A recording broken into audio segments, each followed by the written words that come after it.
Hey, Oklahoma, did you know that we have an extension campus right here in our own backyard? We sure do.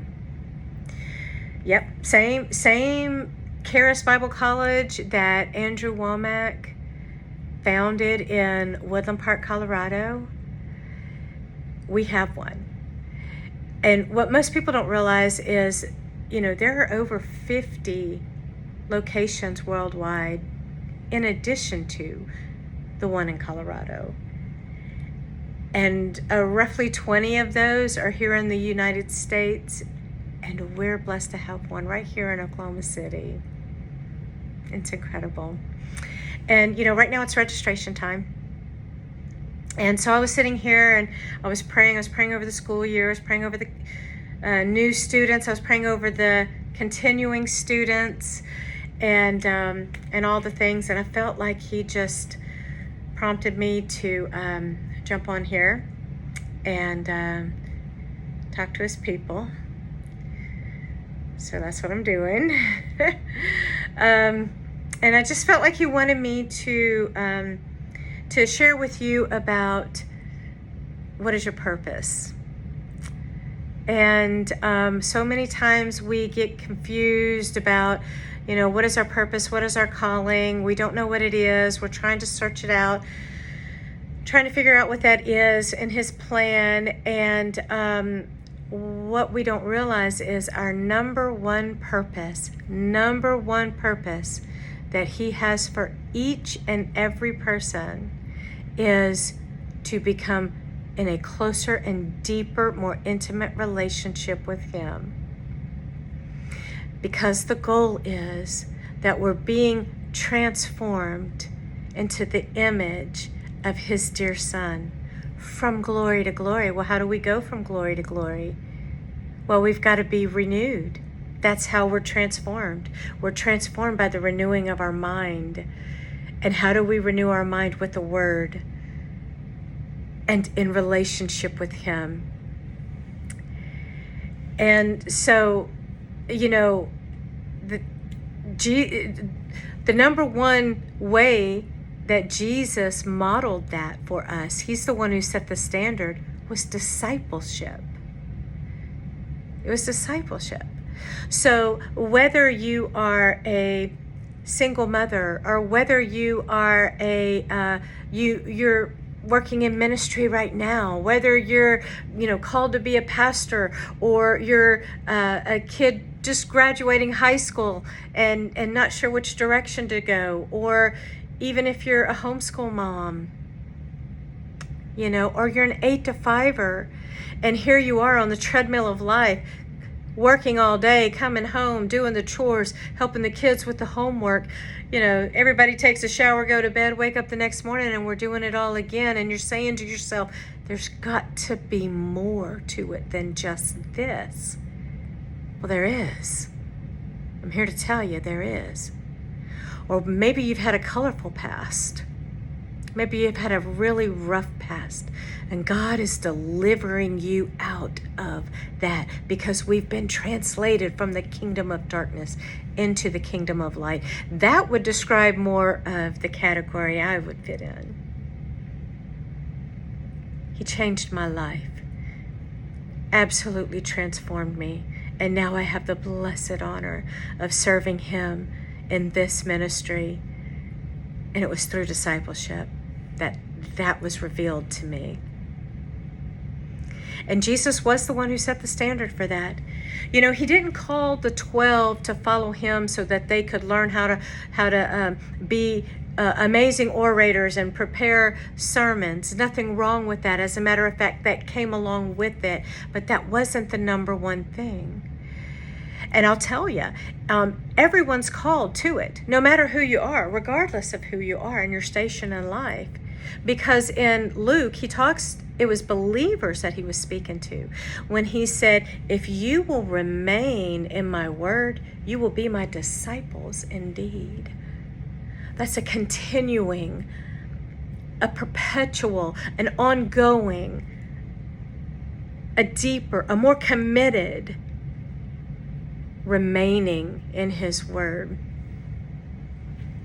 And and he shows this. There's an example of it in Mark 4, at the end of that chapter, after he's gone through the parables, and it's the crowds he's speaking to. And it says he did not teach them except for in parables. And he taught them as much as they could receive. So there's a distinction there. There's something being established there that, yes, that you can receive, you can be taught, but there's a limitation to what you can receive. And he shows that in the very next verse, where he says, but the disciples, he pulled them to the side and expounded unto them. You see, there's a difference between being a believer and a disciple. Okay?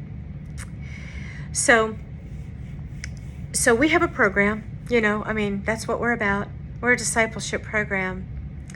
And the way we do it here at Extension School is a little bit different than at the main campus. There, you would have to move there if you wanted to go there, which I would suggest, if you can, go for it. It's amazing. You're there 5 days a week and you're committed.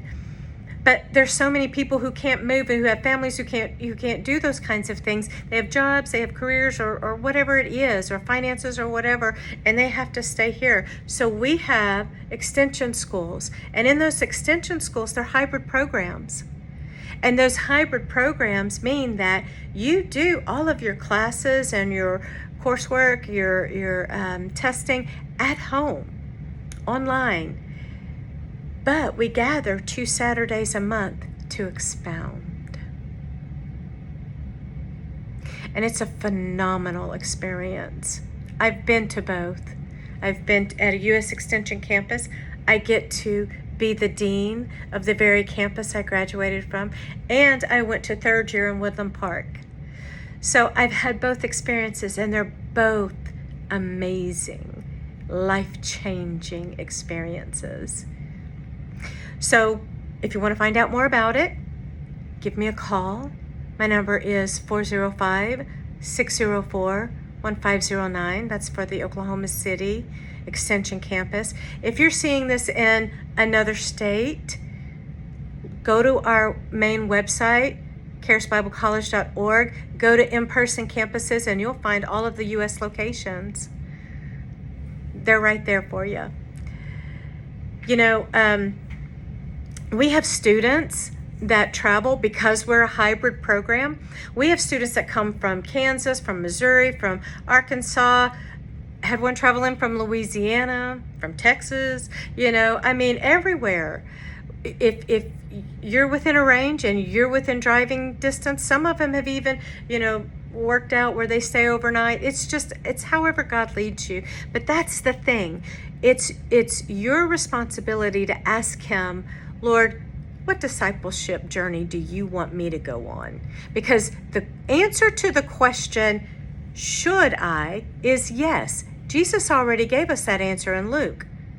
He didn't say only the super duper believers, only the ones that, are able to pack up and move across country. No, he said, if you are a believer, are you a believer?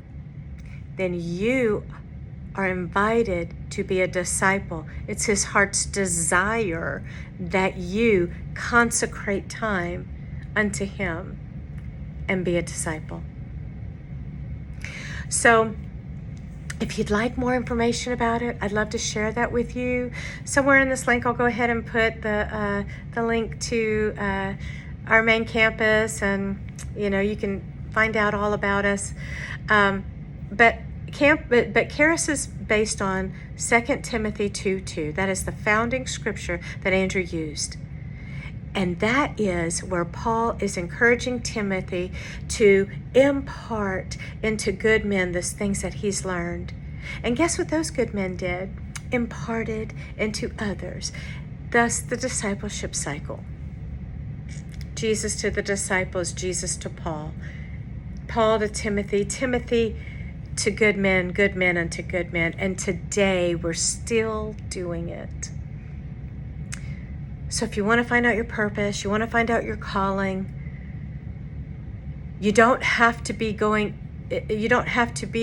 in ministry. He has a purpose and a plan for you. And discipleship will transform you and help you get in alignment with the very purpose that He has for your life. God bless you, whether you come with us or anyone else. Yes to discipleship.